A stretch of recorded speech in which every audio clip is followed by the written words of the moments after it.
Now, diary entry for the 20th of October 2015. Trust me, this won't be as short as last night's. So, basically, this is my day I go to the Dosh. But beyond that, before I got up, I had a dream again, nothing new, whereby I see Eileen, my mother's sister, coming to the garage while looking through Mum and Dad's bedroom window. And I tell Mum, and I don't recall exactly what in fact, I don't she said anything, but I know for a fact that Eileen was coming into the garage as if it were, as in a bedroom kind of garage, not a bedsit kind of thing, right away. So then, and then another one, she kind of knows on a different thing. Then I'm on a boat, out in the open on a beautiful blue seas, on a speedboat kind of thing.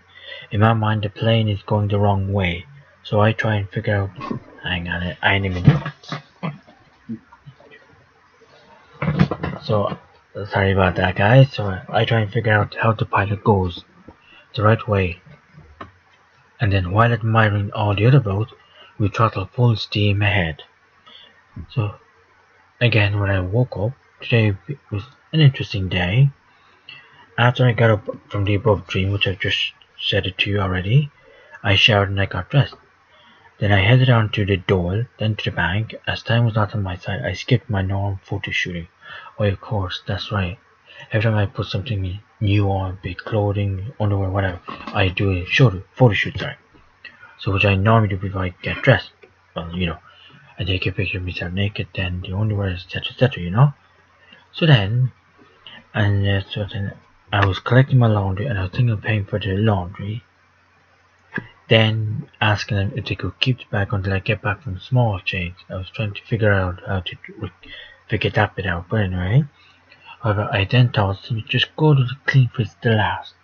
See, I was thinking, normally I would go to small change after the bank, then come back via Ballybock Road and up, or McCondra and then Ballybock Road and go backwards. But because of Clean Freaks, I was trying to figure out a way how to get back to Clean Freaks. So instead, I just went back.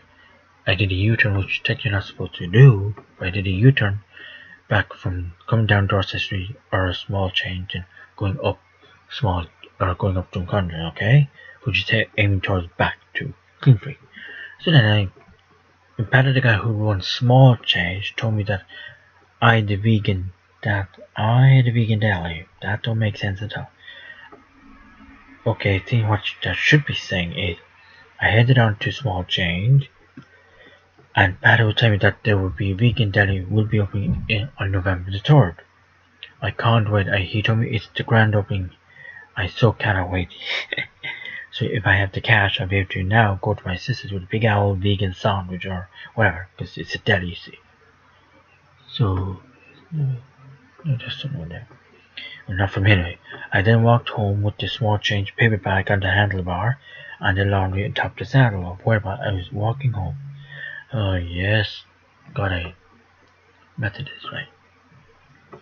On the way though, I don't know, actually honestly, I do not know what happened. I was walking the bike home with the laundry bike on the saddle, and I saw that, and then the laundry, excuse me, on the way home though, I don't know what happened. However though, all my milk, which was 3 in my backpack, fell out onto the bag as the paper literally tore. That should say onto the ground, by the way. So that said, I put the remaining milk atop the laundry basket. So I continued my journey home. When I came across my second displeasure, because that's my first one, there was a woman in my way. She was closing up her shop or whatever. She was actually testing a button to close down the shutter or something like that. There was also a van there with the door open ajar. I said, excuse me, in strict manner. Was not being happy as to say, because clearly she was in the way and she saw this guy coming along with me, and yet she wouldn't move in. So she says, "You're welcome." And I said to her, "Well, I never." So then onward to my destination, I drew in my laundry and then on to my sis. So on my way to my sis, I remember that I needed toilet paper. I went to pay for him, and I could have sworn I gave him $280, something like that. Although the price being $282, however, he requested more. I was searching everywhere for the coins, and he even said if I had enough. Which of course I said yes. I just can't remember where I left them. So eventually I found it and paid up. So that I arrived at my sister a bit later than anticipated. We were watching comedy named King Queen. Then we went on to Without a Trade, and I joked we bond more with criminal series. Then we went on to Flashpoint, which is a series about the Strategic Response Unit, in which specialized in hostage situation. So this guy who is being held hostage, or they're trying to work resolved around that.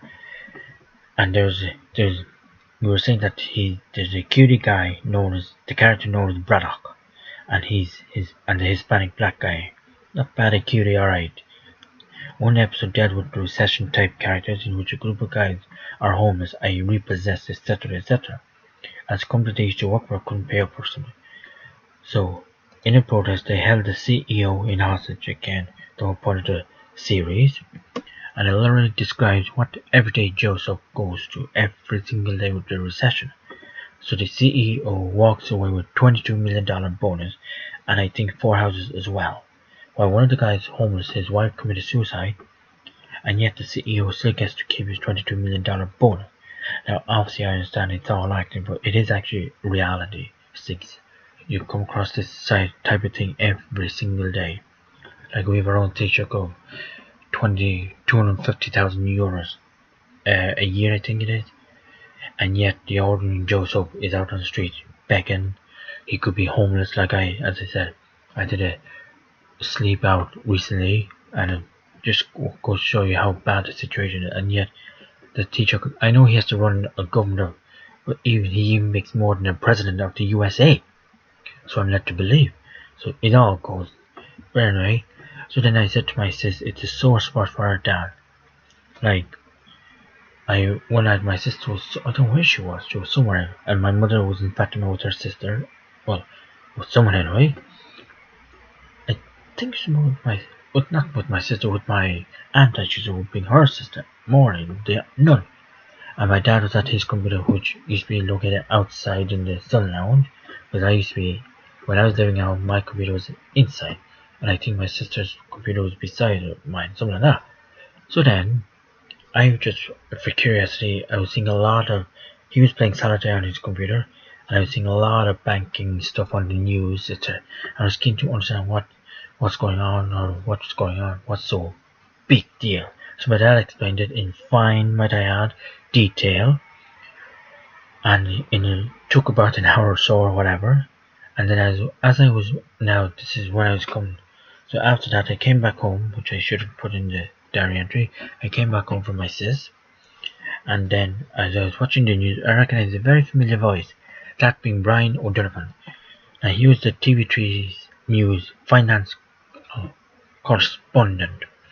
Now he's on RTE1, as he's not a finance correspondent, perhaps it's still once off or whatever, but quite shocking to say the least, which I then realized, or which I found out more so, that he's actually in RTE permanently, because I've heard his voice more than once. He did a lot with the foreign news, I've known, like with Syria, and I think with the US presidential elections as well, or something. So then, and then to say, these two characters, these two, when I come across these two now, Senator David Norris, who's gay, and he don't know if he's got a partner yet, I'm not sure, but anyway, what's that? Oh, that's probably when I think I know what this is. There's a piece on the news around the 20th of October, when the marriage referendum was being passed through the Senate, that's probably what it is. And he had a quote in the Senate saying, "There's no longer gay marriage, just marriage," and that's been plastered everywhere on Facebook and all over the world. Well, social media anyway. And then Senator, who is another senator who's also gay, she what's the word she got engaged to her fiance recently in the middle of the marriage referendum results, which is on May the 22nd of 2015. And her quote is being, "Free at last, Senator Catherine Zappone," who, by the way, thinks Canadian or American, one or other, because her accent gives it away.